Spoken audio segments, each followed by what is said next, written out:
Bueno, muchas gracias, señor comandante de Fuerzas Submarinas, por invitarme a esta transmisión de experiencias que he tenido. Gracias a mi teniente de fragata Martín por acompañarnos y a los tripulantes del Santa Fe, que a lo mejor voy a participar de algo, cosas que no me gustan. Veo muchas caras nuevas, o sea que voy a aburrir menos que otros años, porque hay caras nuevas. Como dice Mirta, el público se renueva. Claro. Bueno, al contrario de la operación del señor capitán Ascueta, la participación es realmente envidiable, porque él empleó el arma submarina en la operación táctica principal de los submarinos, que es atacar fuerzas navales enemigas en áreas bajo control enemigo. Cuando enumerábamos en la escuela de submarinos, cuando hacíamos los primeros pasos y nos enumeraban las operaciones que podían hacer los submarinos, siempre con su capacidad de sorpresa, de permanecer indetectado por estar abajo del agua, entre las dos últimas fueron las que le tocó realizar al submarino Santa Fe en el año 1982. Submarino que hoy el señor comandante de la Fuerza lo mencionó, realmente su estado general no era óptimo, por calificarlo generosamente. Ese submarino iba a ser sacado de servicio en agosto de 1982, información que yo tuve con posterioridad a las acciones de Malvinas. Pero bueno, éramos lo que teníamos, era lo que había, y yo me sentía muy orgulloso de ser comandante del submarino Santa Fe. Muy orgulloso con el señor capitán Ascueta. En el año 81 cursamos los dos la escuela de submarinos, y yo me acuerdo, la escuela de guerra naval, perdón, la escuela de guerra naval, y yo recuerdo la alegría que teníamos los dos por haber sido designados como comandantes de submarinos. Bueno, en el submarino Santa Fe, a diferencia del San Luis, deben recordar que los submarinos 209 se incorporaron a la Armada Argentina en el año 74, que era el San Luis y el Salta. A diferencia de la veteranía que mencionaba el señor capitán Ascueta, el submarino Santa Fe tenía personal con bastante experiencia en general en ese tipo de submarinos. Yo creo que usted en el 209 no había estado nunca, ¿no? Yo por lo menos había estado segundo, pero tampoco tenía mucha experiencia en el 209. Las tripulaciones en la escuela de submarinos habían sido formados o bien los más veteranos en los viejos submarinos tipo flota, o bien en los submarinos tipo UPI, que eran flotas modernizados y demás, así que había bastante conocimiento del material que teníamos a bordo del submarino. Más allá de que era un submarino de la Segunda Guerra Mundial, modernizado con snorkel, con algunos elementos de electrónica más modernos, pero no así en cuanto al sistema de armas, porque el sistema de armas seguía siendo ¿cómo se llamaba, Martita? El TDC. Y el TDC que era analógico, era totalmente analógico, y torpedos de corrida recta, salvo los torpedos antisubmarinos que marca 37, que eran torpedos inteligentes, pero era para tirarlos nada más, no para controlarlos en su corrida de lanzamiento. Bueno, yo asumí el comando en diciembre del año 81. Nos encontramos con una sorpresa que tuvimos que ir a dique seco en los primeros días de enero, porque no podíamos ir en inmersión. ¿Por qué? Porque la chaveta que sujetaba los timones de horizontales de control de inmersión de popa estaban sueltos. O sea, el indicador decía se mueve, pero no se movían porque estaban sueltos. Entonces se quedaba siempre caído. Y gracias a eso, Por supuesto, carencias económicas hubo siempre, de mayor o menor medida, pero siempre hubo. Cuando vamos a Puerto Belgrano, ya que entramos a dique, dijimos, bueno, a ver si nos hacen esta reparación. Nada. Flota de Mar nos dijo, nada. Pero, ya se lo he dicho muchas veces personalmente, y ya su delito ha prescrito, debo reconocerle al señor capitán Dávila, promoción 85, que en aquel entonces era el jefe de los talleres generales, que como se dice de perro, ¿se sigue diciendo de perro? Bueno, de perro nos ha arreglado 2 hidrófonos del sonar, recorrió unas válvulas y demás, sin saber y sin imaginarnos que íbamos a ir a Malvinas. Pero dijo, tengo el submarino en dique seco, ¿cómo no le voy a hacer estos trabajos? Gracias, capitán Dávila. Bueno. Después empezamos a hacer un poco de adiestramiento individual. Cuando zarpamos de Puerto Belgrano hicimos pruebas de inmersión porque habíamos estado en dique seco, y después hicimos adiestramiento individual y estábamos haciendo un operativo con la Armada Uruguaya, el operativo Cimarrón, y nos ordenaron volver un día antes. Y ahí nos enteramos que teníamos que desplazarnos. Nos enteramos, no, me enteré, que nos teníamos que desplazar a Malvinas sin cambiar el armamento, nada. Era el día 23 o 24 de marzo. Y el 26 de marzo a la noche, o 27 de marzo a la noche, estábamos armando. Con la misma configuración de armamento que teníamos, que era de combate, no teníamos 2, creo. 4 torpedos, 2 y 2. Sí. 2 y 2. Y 2 en proa. Bueno, y es así que no teníamos nada que decirle a nadie. Zarpamos, cuando zarpamos yo le comunico a mi tripulación a dónde íbamos. A lo que íbamos y había gran euforia. ¿Por qué? Porque desde chiquitos nos enseñaron que las Malvinas son argentinas. Y creo que, al igual de cómo me sentí yo, lo que sentía yo en ese momento, creo que todos pensaron lo mismo, que estábamos siendo partícipes de un hecho histórico para el país, para Argentina. Con todo, había que... no estaba muy decidido de llevar a cabo el desembarco. En caso de que no se hiciese el desembarco, nosotros teníamos que hacer unas tareas de inteligencia, de desembarcar en playas de las Malvinas, etcétera, etcétera. Vamos al siguiente, por favor. Bueno, este era el Catfish, que fue, en realidad fue la primera acción, la tuvo desplegado con las fuerzas norteamericanas en el 45, pero era del año 44. Fue modernizado y se incorporó a la Armada en septiembre de 1971. Ya en el 82 tenía las baterías vencidas. Como estaba el plan de reemplazo de los submarinos por los nuevos TR-1700, y era un proyecto mucho más ambicioso de 4 o 6 submarinos más, ya se había decidido no invertir plata en los viejos Guppy. El Santiago del Estero ya estaba fuera de servicio, porque un cambio de baterías significaba unos 3-4 millones de dólares en ese momento. Seguimos, por favor. Bueno, participó, yo le decía, en 2 operaciones atípicas para submarinos, o digamos, no atípicas, no lógicas para un submarino. La operación Rosario, que fue la de desembarco, que era una operación de transporte de tropas. Y después la ida a Georgias, la operación Gripinque, llamada operación especial. ¿Por qué? Porque era no solo transporte de personal, porque la otra tenía transporte de tropas con un fin determinado, que era marcar la playa de desembarco en Malvinas. La segunda era un transporte, simple transporte de tropas para reforzar el dique y transporte de material.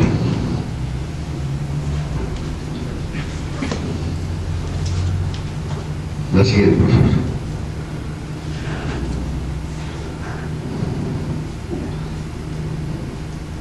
No pasa. Bueno, acá, no, con la siguiente, porque esto realmente, yo no sé a ustedes qué les pasaba, ¿viste? Queridos tripulantes, acá yo mucha adrenalina no tenía, porque yo sabía que no había oposición, o sea que desde el punto de vista militar, la guarnición Malvinas tenía fuerzas terrestres, pero desde el punto de vista marítimo no había amenaza que nuestros sistemas de inteligencia hubiesen detectado. La adrenalina vino después. Entonces acá nosotros teníamos que participar en el desembarco de una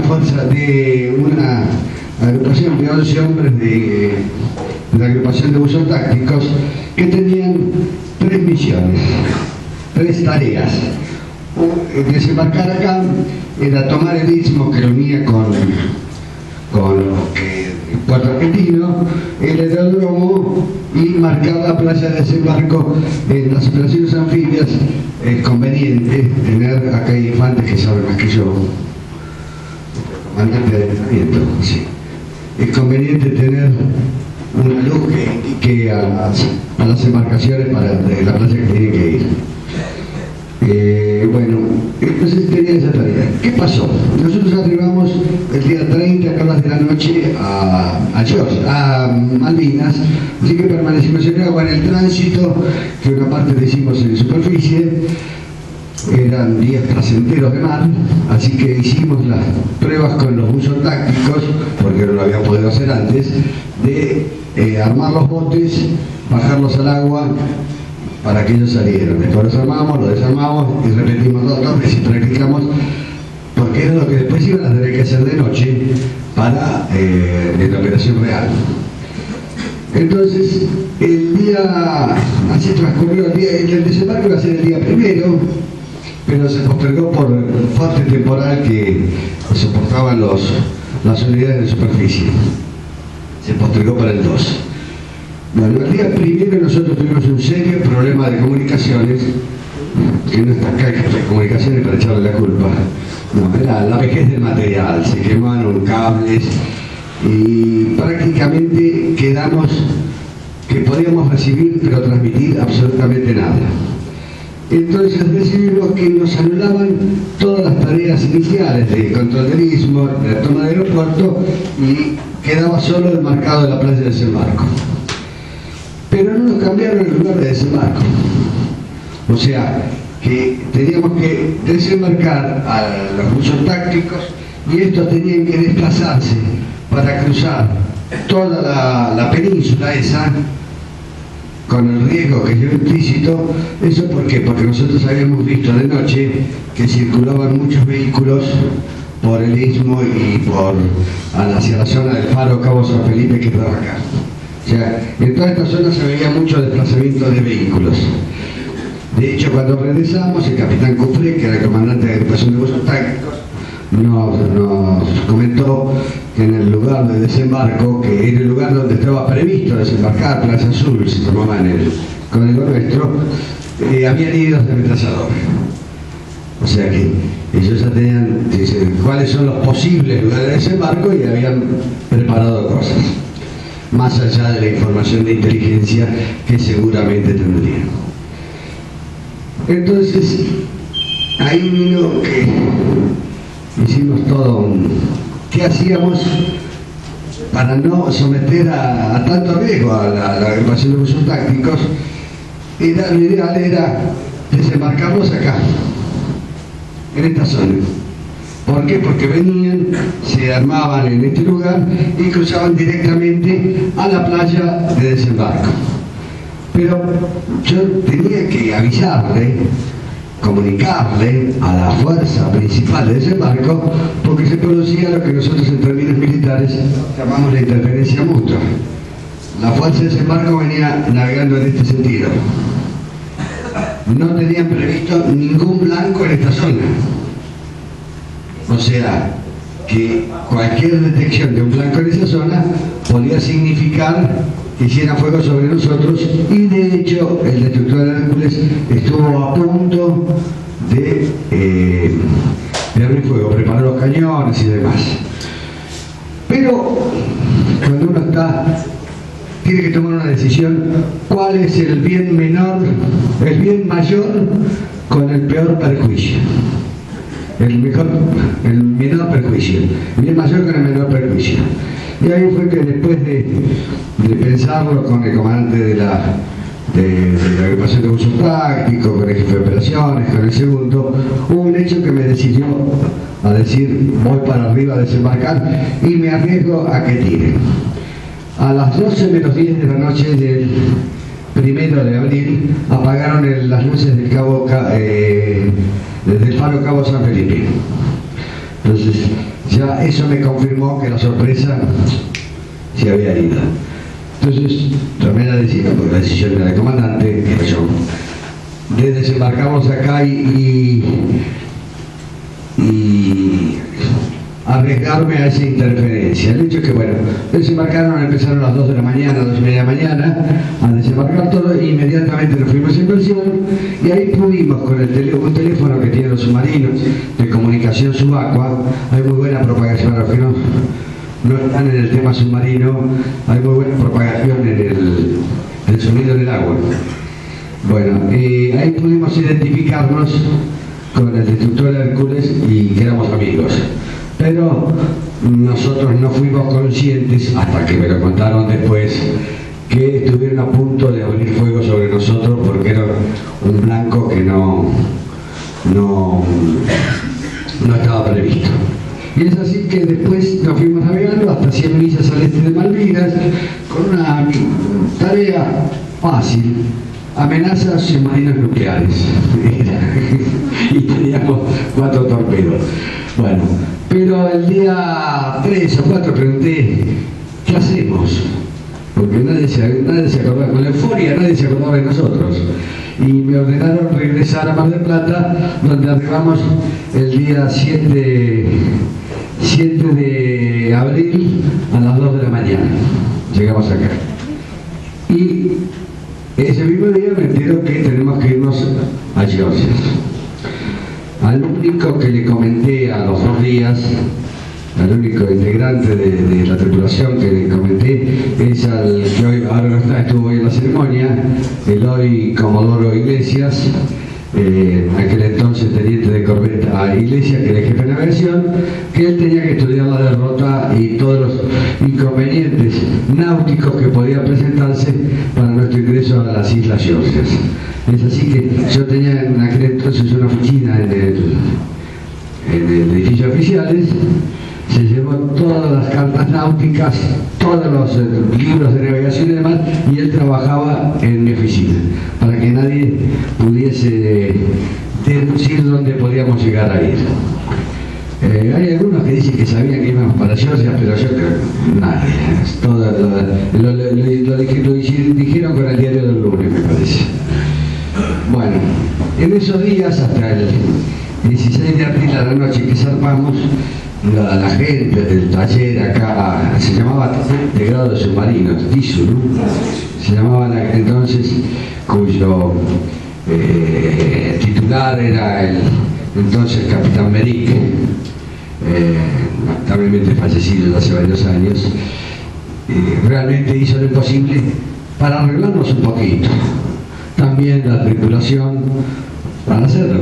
Milagros no podían hacer, pero es así que a las 9 de la noche llegan nuestros invitados. Nuestros invitados eran 20 entre infantes de marina, y antes estaba la flaca Álvarez, para ser un poco más preciso. Compañero, no, un año más anterior a ustedes. Estaba Richardson, también un año anterior a ustedes. Junto, mi guardiamarina era junto. Campos, que es compañero suyo, infante, y médico el doctor Gatica, y Lago, que iba a ser el emperador de Georgias. Fue por unas horas emperador de Georgias, que era el capitán de corbeta Lago, contemporáneo mío. Y 14 hombres más, había un enfermero, un maquinista, que estaba hoy en la ceremonia, Ole Social Oliva, había electricistas, comunicaciones y 10 toneladas de carga, que yo no sé dónde el segundo comandante de ustedes lo metieron. Yo me puse los guantes blancos y dejaron que ellos guardaran las cosas. 10 toneladas de carga, un cañón sin retroceso había, ¿no? Un cañón, los misiles. No, sí, pero ¿dónde está el oficial que...? Ah, ahí está. Él era integrante de ese grupo, que lo llamaron Grupo Golf, porque venían al golf, frente al golf. Por eso lo llamaron Grupo Golf. Que fue, el oficial fue integrante de ese grupo que era.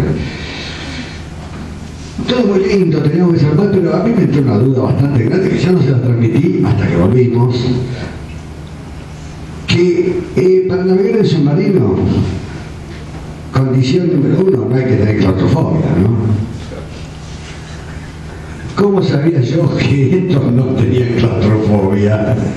El único que tenía la certeza que no tenía claustrofobia era de Álvarez, porque Álvarez era comando anfibio y ya había navegado en submarinos. Pero los otros 19, menos mal que ninguno tuvo claustrofobia. Y ahorramos en balas. Bueno, pero realmente durmieron entre los torpedos, ¿no? Durmieron entre los torpedos, se portaron bastante bien, no se marearon tanto, porque se amacó bastante el submarino en algún momento. Bueno, zarpamos a las 11 de la noche y a las 12 ya tuvimos el primer problema, que dijimos, bueno, saquemos afuera, no sé qué le pasó, un tablero eléctrico, el tablero de propulsión, pero a las 5 de la mañana estaba reparado, 5 o 6 de la mañana. Después, claro, quedamos a garete afuera. No, primero adentro y después afuera. Y después tuvimos otras averías, como que se había soltado la vela en la torreta, con un temporal, un motor, nos perdimos de ganarnos unos mangos con Poxipol, una bomba de circulación de enfriamiento de uno de los motores, eso lleva como un engranaje macho y un engranaje hembra, y se había desgastado, o sea que no tenía solución, había que hacer un trabajo de desarmar todo, imposible hacerlo en navegación.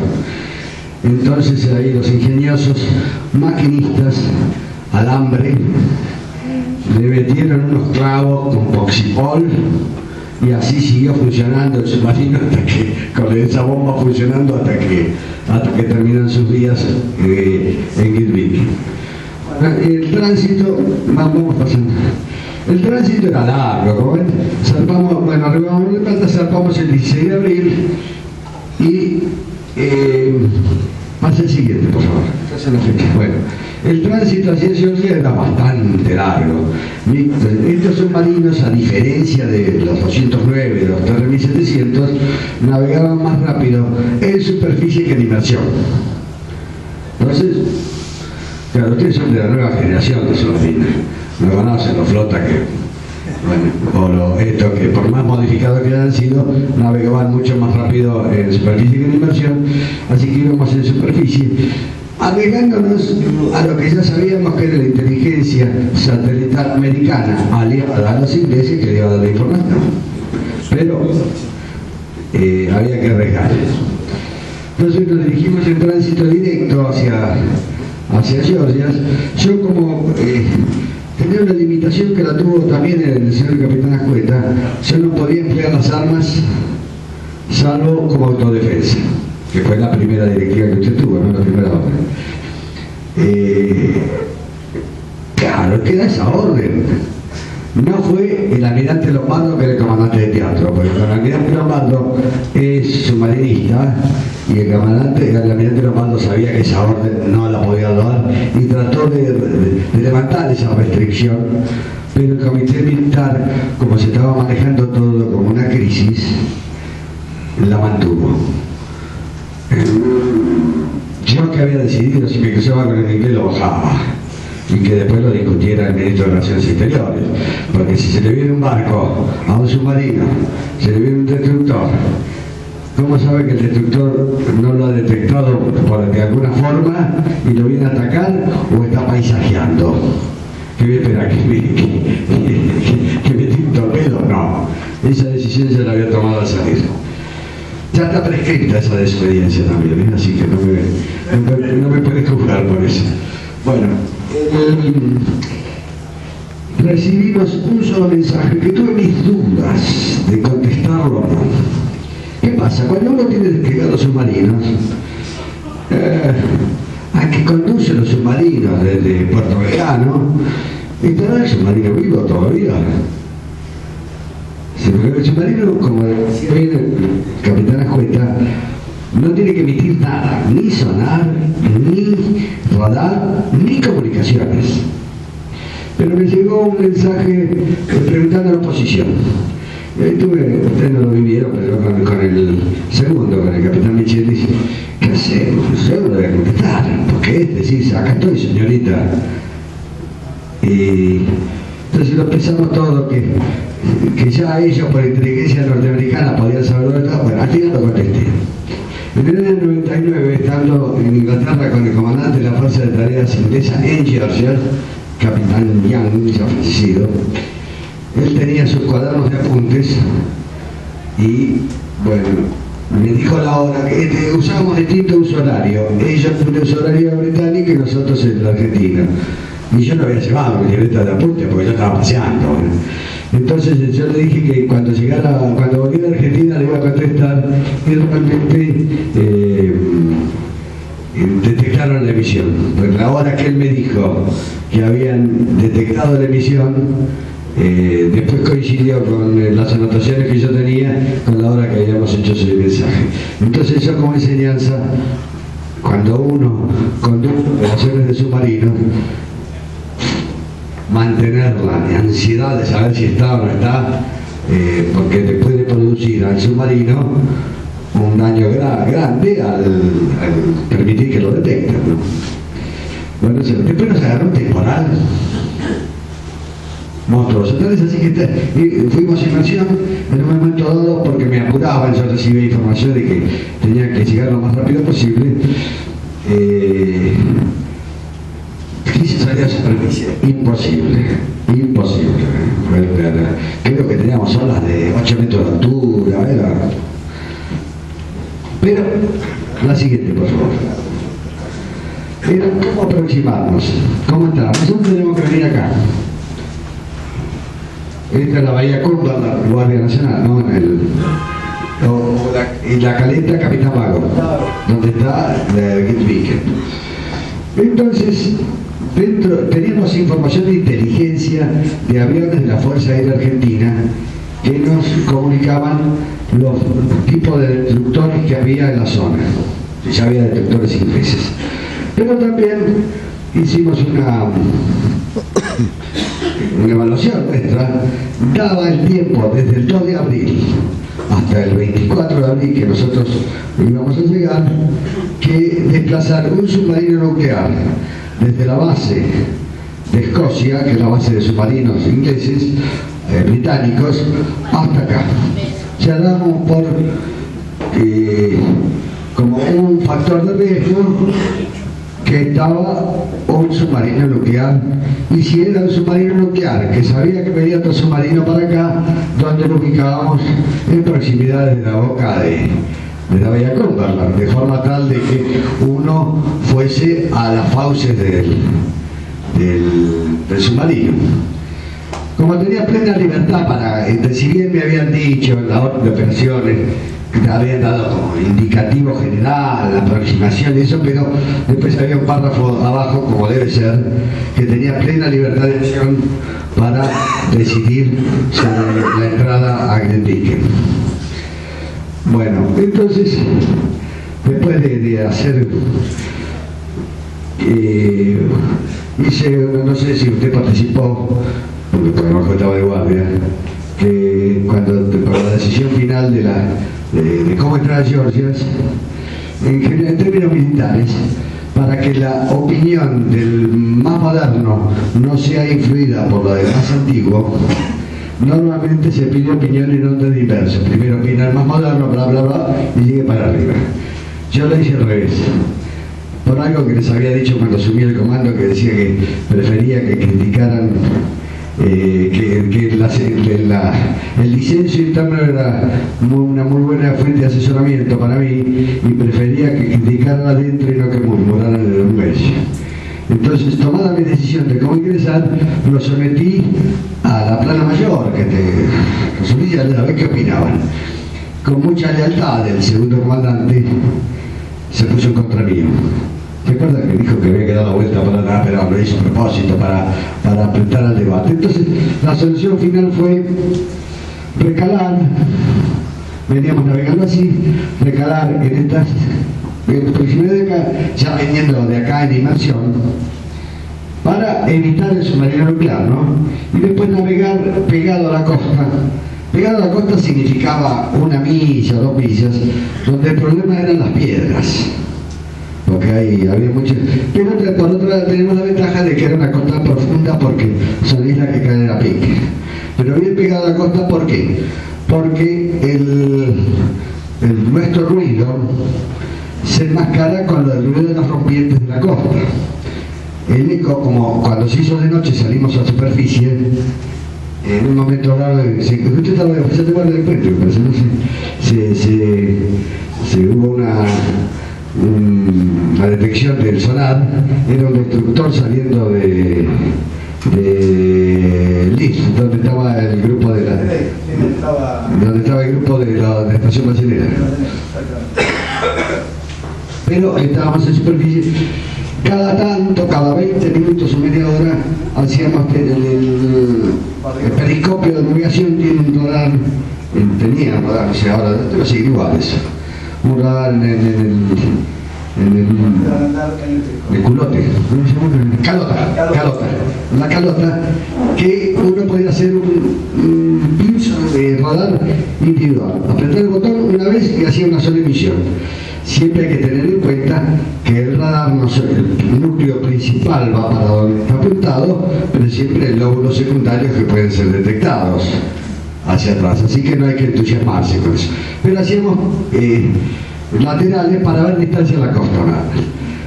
Y teníamos un inconveniente que era lo siguiente, creo que está. Sí.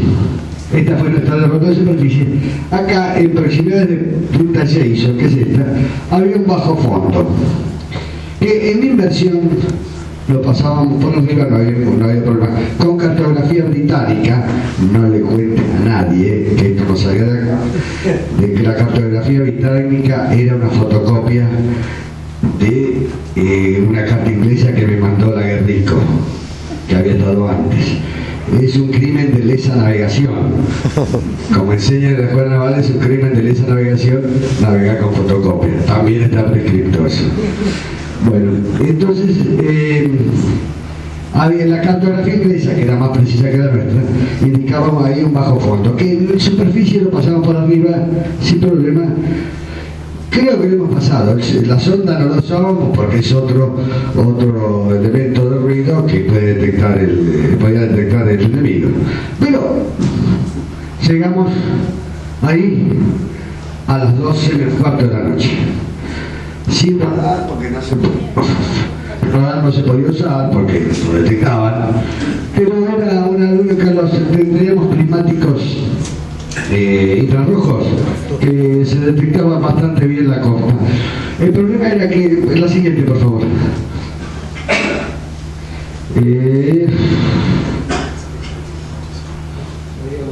no, la Guardia Nacional del Fondo de la Caneta no está acá. La siguiente, ¿verdad? No, esta es la grande, acá. No, la siguiente. Ingresamos, acá teníamos que venir nosotros, que esta es la caleta que yo les decía. El problema era que en esta boca había piedras que estaban a ras del agua hasta la mitad de la boca del lado opuesto a donde estaba la estación científica. Entonces yo me acuerdo que le dije al lago, bueno, hasta aquí llegué, que era acá afuera. Después no me animo a entrar. Acá soy un cobarde, no me animo a entrar porque me podía llevar por delante esas piedras, porque no tenía radar. Segundo, que si bien esta costa de acá era baja, esta de acá era de 400 metros de altura, y a uno cuando con los prismáticos mira una mole de 400 metros le parece que la tiene al lado, entonces la tendencia es a recostarse para el otro lado y me iba encima de las piedras. Pero acá vino otro inconveniente no previsto. No sé si seguirá la frase, en la Armada la frase se proveerá oportunamente o será remitido oportunamente. ¿Sigue? Bueno, destiérrela. Resulta que el plan de comunicaciones submarino-tierra para cuando llegáramos a Iquique iba a ser remitido oportunamente. Hasta el día de hoy no llegó la oportunidad, o el correo andaba mal. Entonces, ¿cómo sabíamos si los que estaban en tierra eran los ingleses o eran los nuestros? No sabíamos, pero ahí vino la imaginación y la habilidad de los infantes. Estoy chupando mucho los medios, ¿no? La habilidad de los infantes de marina, que entraron en la frecuencia internacional, o sea que los ingleses lo escucharon, pero hablando como si fuesen patrullas que estaban y con sus sobrenombres, que como los oficiales que estaban en tierra eran contemporáneos de los oficiales de infantes que estaban a bordo, con sus sobrenombres y jeringoso. Sistema criptográfico que los ingleses no tenían hasta ese momento como arma enemiga. Y en jeringoso se comunicaron entre ellos, sabíamos ya, primero sabíamos que eran amigos, y después pasaron una frecuencia de los equipos portátiles. Acá eran los equipos esos, no había celulares, y ahí pudimos comunicarnos y vinieron con una lancha del British Antarctic Service que empezó a hacer viajes, hizo 3 viajes para desembarcarlos a ellos y a las 10 toneladas de carga, donde la tripulación del submarino, yo no sé si era para sacárselos de encima a esto, pero lo hicieron rapidísimo. Porque yo quería saber, yo le había dicho a Lagos, que era el que se iba a hacer cargo de Georgia, que yo a las 4 de la mañana me tenía que ir. Las 4 de la mañana era mi hora límite para irme. ¿Por qué? Porque ustedes habían comprobado que la penumbra que la noche me favorecía. Los ingleses no habían hecho, si nos hubiesen detectado ya nos hubiesen llenado de helicópteros y de bombas.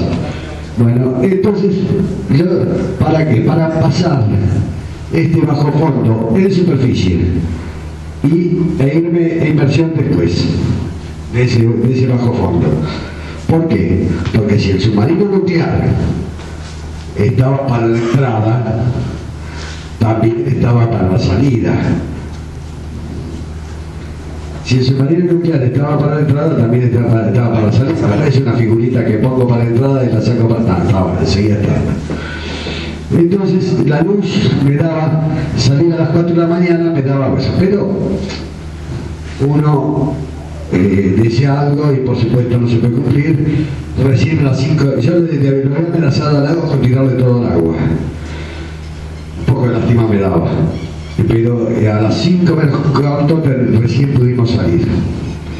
Estábamos llegando acá, ya habíamos hecho con el submarino listo para inmersión y acá había profundidad para ir a inmersión también.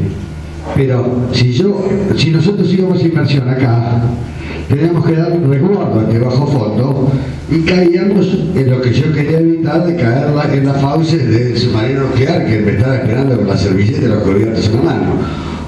Porque yo daba por sentado que ellos sabían de nuestra presencia en las islas.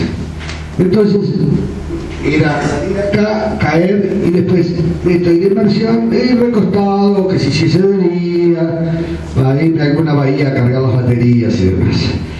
Pero en la penumbra del amanecer, era las 6:20 de la mañana más o menos, nos salta un helicóptero, que después me vino a enterar que nos estaba paisajeando. Yo creía que había sido, ahora con el tiempo, ¿no? Y yo creía que había sido por un sistema de detección de radar y que PECTAC, se llama así, se sigue llamando así, que habían mandado un helicóptero porque había ido a patrullar la zona y demás, y nos tira 2 bombas de profundidad.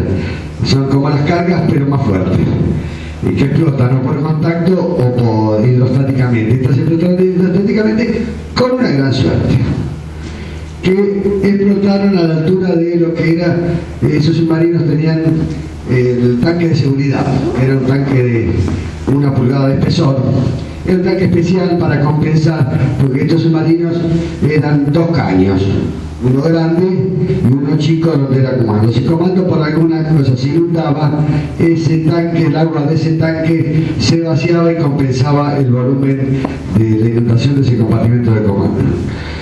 Entonces, pero era de 1 pulgada.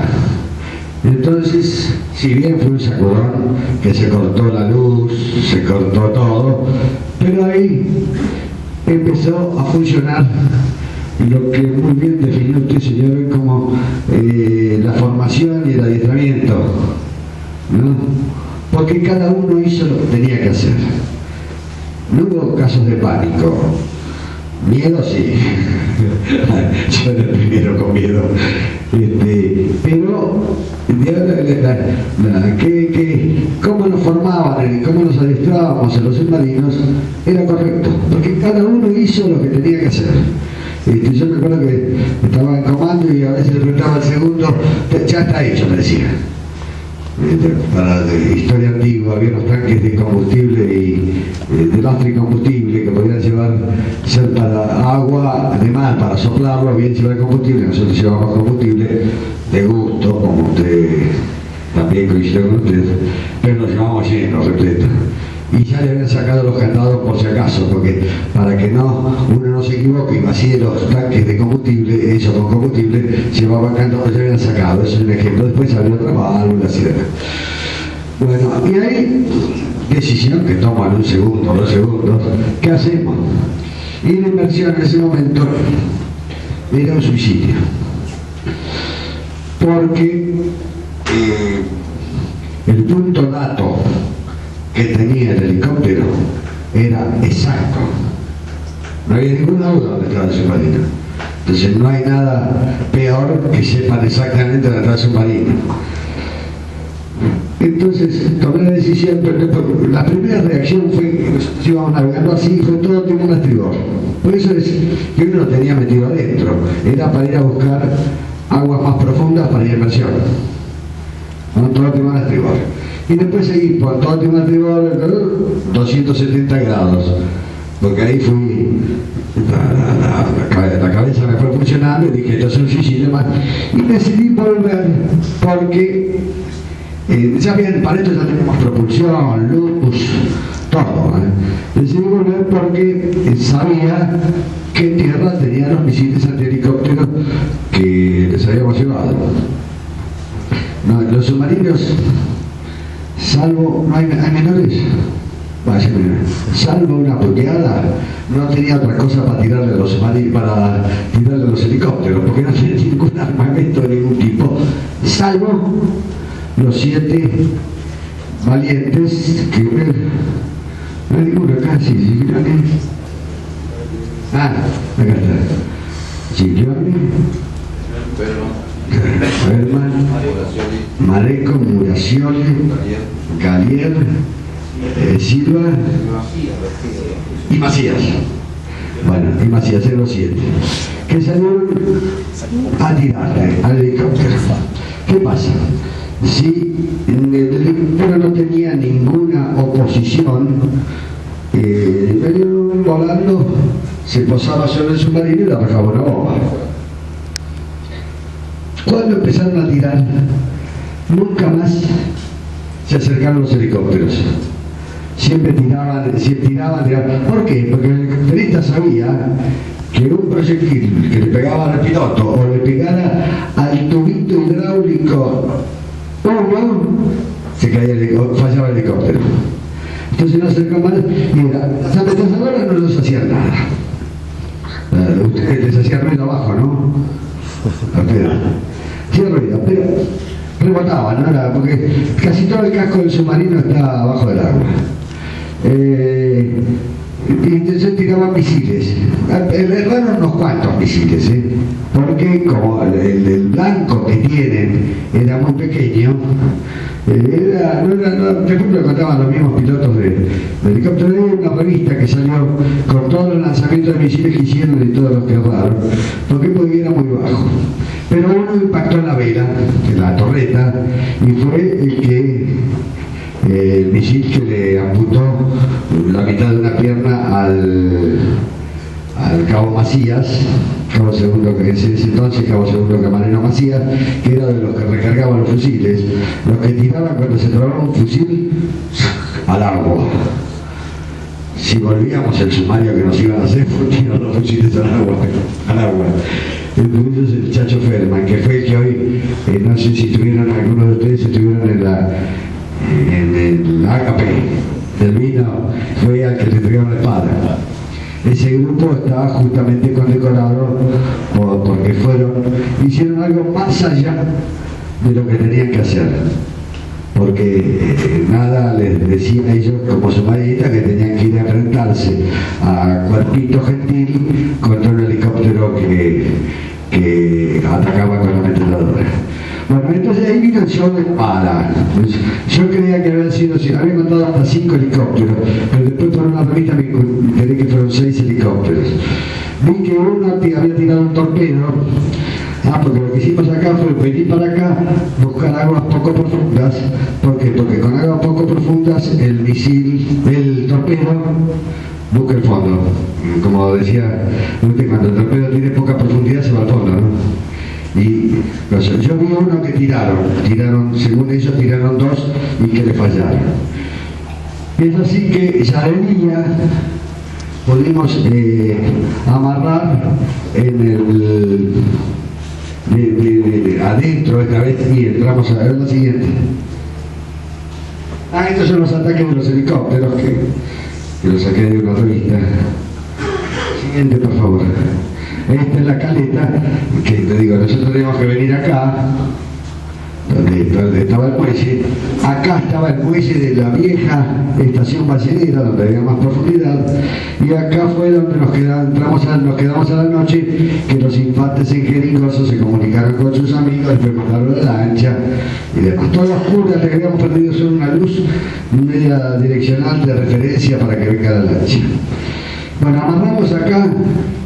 La mejor maniobra que debo haber hecho en mi vida, a veces Murphy se le tiene que dar a favor, pero esa vez Murphy se me dio a favor, salió una maniobra impecable, porque no teníamos amarradores, no teníamos amarro, no teníamos nada, había que dejarlo pegado al muelle.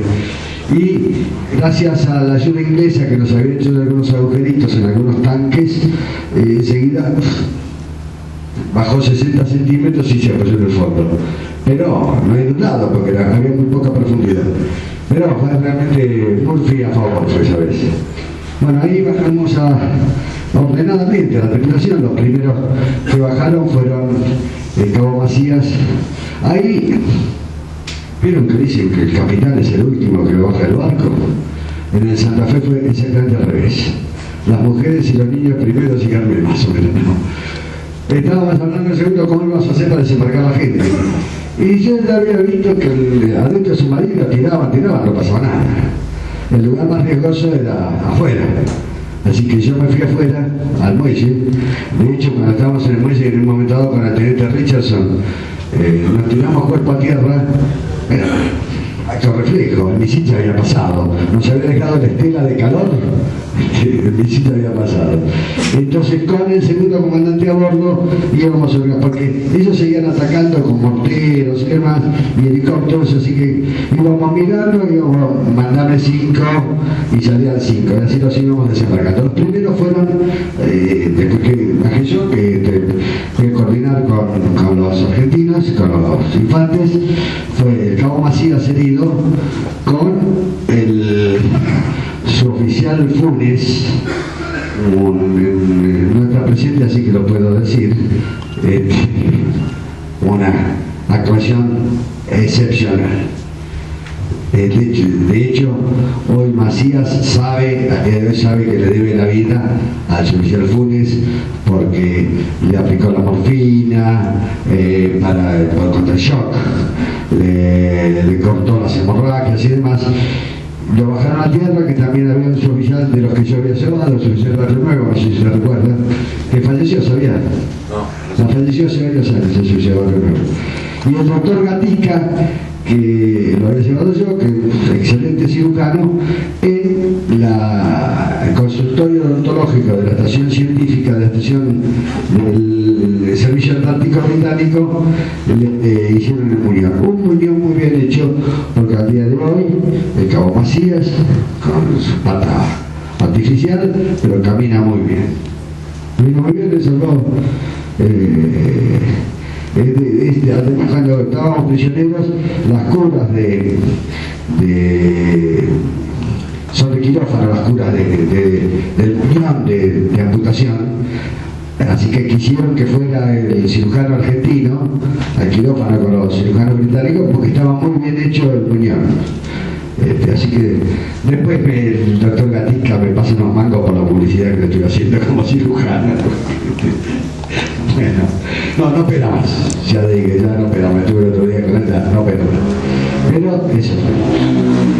Bueno, después falta algo que voy a contar al final, pero no sé si hasta acá. Preguntas que puedo responder yo o a lo mejor alguno de mis tripulantes. O sea, el submarino no estaba muy averiado. El submarino no. En realidad no. O no sabía. ¿Qué pasa? Yo bajé y me reuní con mis oficiales en el comedor que había ahí en la estación científica a ver qué hacíamos. El segundo me propuso bajar todo lo que había que bajar y yo tengo acá en el medio.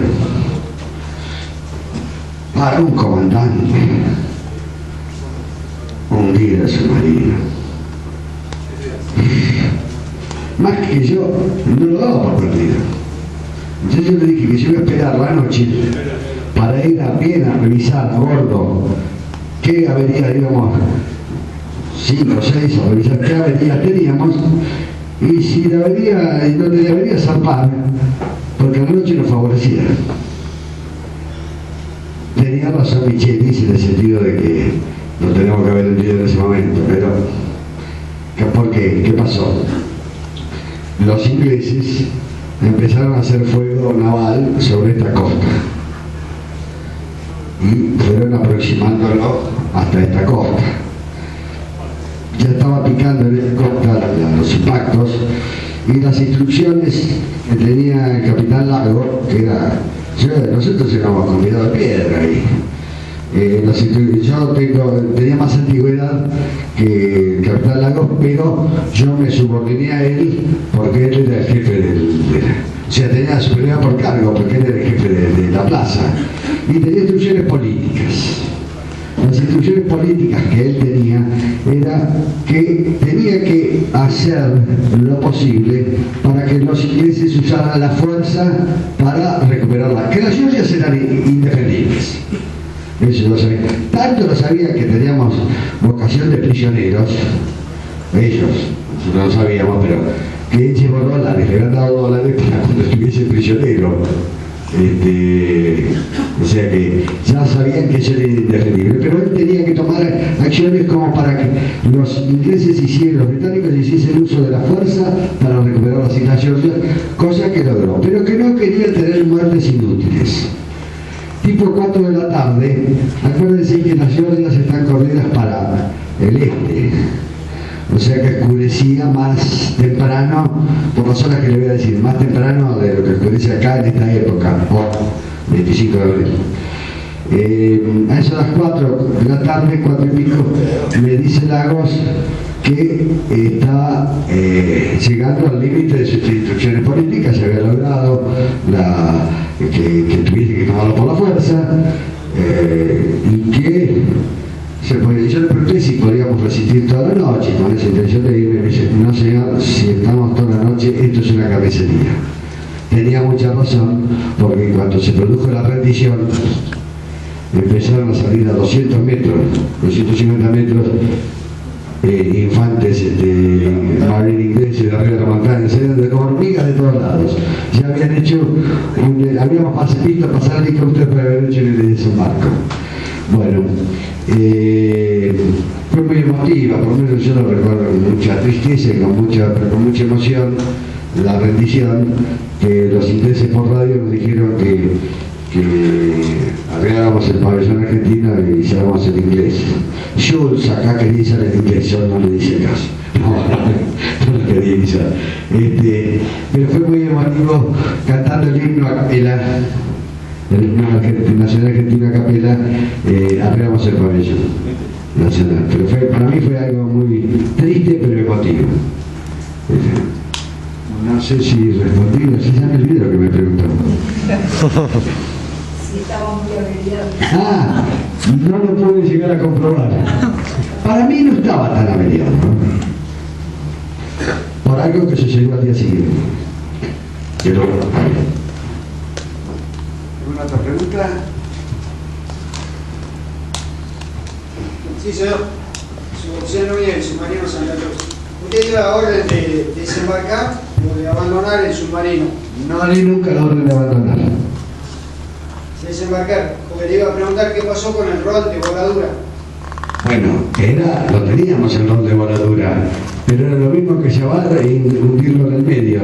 Yo entre el rol de voladura y hundirlo en el medio preferí hundirlo en el medio porque disfrutaba la operación de los barcos de ellos.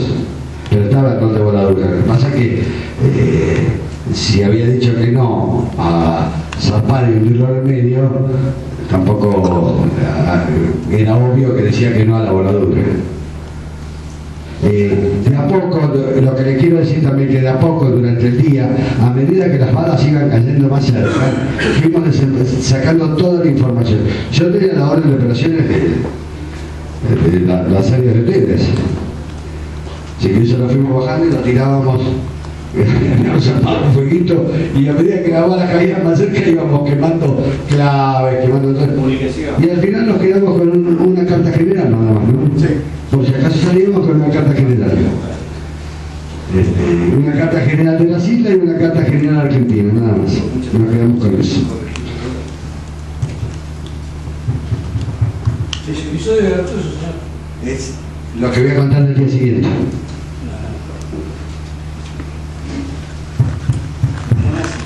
Bueno, 27 de abril. Y es una de las cosas que cargo sobre mi conciencia. Acá está la foto del curso. Es una de las cosas que cargo sobre mi conciencia, que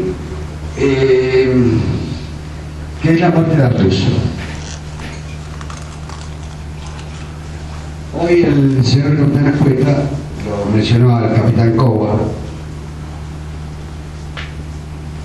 Curiosamente, ¿quién es Cobarde? Bueno, era el comandante de la Pilian y submarinista. Entonces el día 26 de la mañana me mandó a llamar y me dice que tenemos obligación de mover el submarino por la Convención de Ginebra, etcétera, etcétera. ¿Por qué? Porque con el gas cloro y se puede armar una mezcla explosiva, cosa que tenía razón. Y yo dije, bueno, el submarino es de ustedes, muévanlo. Si nosotros nos habíamos rendido, muévanlo. No, que tienen que venir ustedes, que yo iba a elegir a uno y le decía, mi matrícula es tanto, mi nombre es tanto, esa Convención de Ginebra que yo les había dicho que era lo que tenía que decir. Bueno, hasta que con el segundo comandante pensamos en hacerle caso y embarcar, donde algunos, pero los elegí yo, no los elegí ustedes, lo elegimos con el segundo, algunos abrieran válvulas de inundación lenta. El resultado costó la vida del ruso, pero el resultado fue que, ¿por qué? Porque sabíamos que en este muelle había mucha más profundidad. De hecho, tiene ahí una, pase para adelante, era este muelle de acá, el anterior era este, después este muelle de acá, había que moverlo. Pase por favor. Mire, ya que estoy puesto, ven que acá están, esas son piedras, esas que yo le decía que estaban en la mitad de la entrada. Pase por favor. Pase. Bueno, esto es el tierra de Artuso, que les comento. Más. No, hacia el final, que está se ve la vela nada más que del submarino. Ahí está. Ven que el submarino está casi todo hundido. Después estaba todo hundido y el agua llegaba hasta acá. Con esa barba de inundación lenta. Al único que le dije que él tenía que hacer todas las cosas bien, que las maldades las hacían otros, era Artuso, porque Artuso estaba en un lugar neurálgico, que es donde se pueden abrir las válvulas de inundación para llevar el submarino en inmersión. Yo estaba con el capitán Coward y un teniente de navío muy amigable que tenía, no sé por qué me rascaba con un cañito por acá, con un ametrallador que estaba atrás mío. Y yo le iba traduciendo, yo decía que la maniobra la hicieron ellos, yo le traducía a la gente mía para saber lo que tenía que hacer, ya por jeringoso, que eso lo hemos aprendido los infantes, por supuesto, el jeringoso, yo ya me iba enterando de que ya las maldades las habían hecho. Y en un momento dado se empieza a escorar el submarino, inclinar, y estos submarinos tenían un compresor de baja presión, el roto compresor se llamaba, le decíamos el roto, que era en inglés era el pi compresor, que se ponía en marcha, unas válvulas se abrían, en una otra válvula se mandaba agua para una banda o para la otra para ahorrar aire de alta presión. Entonces, en inglés, sí, tenemos que poner en marcha el roto compresor, el pi compresor. Entonces, en el submarino los ruidos son característicos. Uno que está a bordo del submarino sabe, está probando las válvulas, no, que está haciendo esto, que está haciendo lo otro. O sea que los ruidos que yo escuché de la puesta en marcha del rotocompresor, de la apertura de la válvula, es que hizo bien la maniobra. Pero salió un infante de ellos gritando nos hundimos, y a su vez el que estaba en el timonel, que era el entonces el cabo Ímalo, que estaba hoy en la ceremonia con la señora, me dice, le pegaron un tiro en la cabeza a Artuso. Entonces según tomé yo el control del submarino, porque yo lo maniobraba mucho más rápido, y lo llevé rápidamente porque no sabía si estaba. Cuando llegué al otro muelle, que si usted vuelve para atrás, había unos en el muelle, eso, ahí fue cuando lo van a bajar a Artuso y demás, ¿no? En ese muelle, porque el secretario Monto le había pegado un tiro en la cabeza. Lo tengo sobre mi conciencia porque si yo no hubiese aceptado eso, hoy Artuso estaba entre nosotros. Pero son las decisiones que uno tiene que tomar, pensando en algo que no sé si tenía tanto valor, pero en ese momento para nosotros tenía valor. Pero los ingleses hicieron un sumario correcto de todo eso para deslindar responsabilidades y fue un trágico error de este señor Coward. Este señor Coward, estos submarinos en la Segunda Guerra Mundial se hacían uno atrás del otro, uno atrás del otro, uno atrás del otro. Algunos astilleros los hacían con las válvulas de inundación como este, y las esa de compresor de baja presión a estribor, y los que conocía Coward estaban invertidos. Tenían las válvulas de inundación a estribor y las otras a babor. Entonces la orden que le dio Coward, si toca una válvula de estribor le pegas un tiro. Un trágico error. Me lo dijo el abogado que hizo el sumario del Ministerio de Defensa 2 días antes de llegar a la ascensión como prisionero. Estaba ahí declarando y en un momento dado salimos a cubierta a fumar un puchito y me dijo, así me dijo que estaban las válvulas. Y yo le dije, ya está. Y ahí me dijo lo que había pasado. Fue realmente, si él hubiese tenido un poco más de cuidado, de ver cómo era lo más grave es que él estuvo a bordo del submarino. Él estuvo a bordo. Me gustaba cómo habíamos estado. Dice, que el día anterior. No, el día decía 26 de la mañana. Si yo había estado antes en Georgia. Digo, puede ser que haya estado antes. Pero estuvo a bordo del submarino conmigo, que no se había fijado en eso y le dijo, él, además, se recuerda el resultado del sumario, que fue el trágico error de dar mal la directiva. Eso fue lo que sucedió el día 26 con el señor Artuso. Después volvimos todos los ingleses, les obliga el sepelio, la sepultura de Artuso fue con todos los honores militares. Cuando llegamos al cementerio me estaba esperando el comandante de la Fuerza de Tareas, que la primera noche nos había llamado al capitán Lago y a mí y nos había dicho que no queríamos matar, que no quería muertes inútiles, que no nos dejáramos robar y no sé qué cosa más. Y cuando llegó a la puerta del cementerio el día 29 o 30, ustedes no sabían nada, ustedes se enteraron cuando llegamos a Ascensión de la muerte de Artuso. Porque no les dije nada, no les dijimos nada a ellos para que... Es más, yo por ejemplo del Consejo General Belgrano me había enterado al día siguiente del hundimiento, porque yo le iba a visitar a Macías de la enfermería y ellos tenían en la enfermería, no se dieron cuenta de taparlo, tenían un cartelito donde iban poniendo los hundidos argentinos y los hundidos ingleses. Así que yo me enteré de eso y de la Sheffield también, las dos cosas, y de otros más. No sé, me puse a divagar con esto que les estaba diciendo de... Cuando llegó al cementerio. Y el comandante de la Fuerza de Tareas me recibe y me dice, sé cómo han sido los hechos, solo le pido que acepte mis condolencias. Entonces, está la del sepelio, ¿no? Acá está. Que está allá, que se ve un cachito de boina, que tiene unos cuantísimos kilos menos, soy yo. Si no, se vería un poquito más. Es impresionante. Bueno, y este es el capitán Cobar. Cuando yo me voy a parar de atrás de él, me dice, no, es su ceremonia, usted la preside. Y él se para atrás mío y me dice, yo voy a dar las órdenes porque yo conozco nuestro ceremonial y demás, pero... Es más, yo en inglés agradecía la seriedad con la cual habían tomado las honras fúnebres para Artuso y le dije que en castellano iba a hablar por facilidad de idioma, decir las palabras de la despedida de Artuso, que hoy está cuidando a nuestras islas Georgias. Y sigamos hasta la última. Miren, ahí estaba el submarino que... Esto, bueno, vamos primero hasta la última, así cerramos Artuso. Ese es Artuso. Y esta es la tumba de Artuso, que curiosamente está siempre cuidada.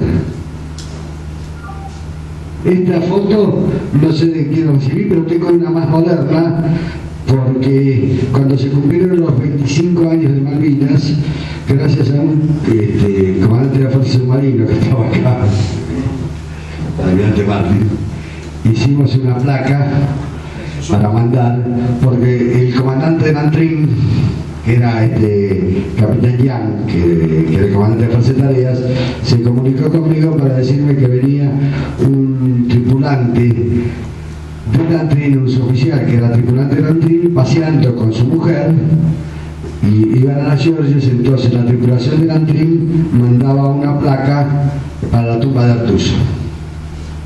Entonces se reunió conmigo en Buenos Aires y si teníamos algún inconveniente, yo le dije que no, y yo le entregué la placa que hicieron acá en Mar del Plata y tengo una foto que no lo tengo actualizado con las dos placas. Pero la tumba siempre cuidada. ¿Quién la cuida? No sé. Tengo que recibir el Lancaster, un destructor inglés que estuvo hace no mucho tiempo y mandó una foto de la tumba de Artuso. Aclarado lo de Artuso que estoy preguntando. Eso lo dejé para último momento. Después, bueno, fuimos prisioneros hasta el día 10 o 12, no. ¿Cuándo llegamos a Ascensión? 10. A 10. En Ascensión, después nos transportaron en un avión de la Cruz Roja Internacional a Montevideo, y de Montevideo a Buenos Aires, en el Pico de China, que llegamos el 12, ¿no?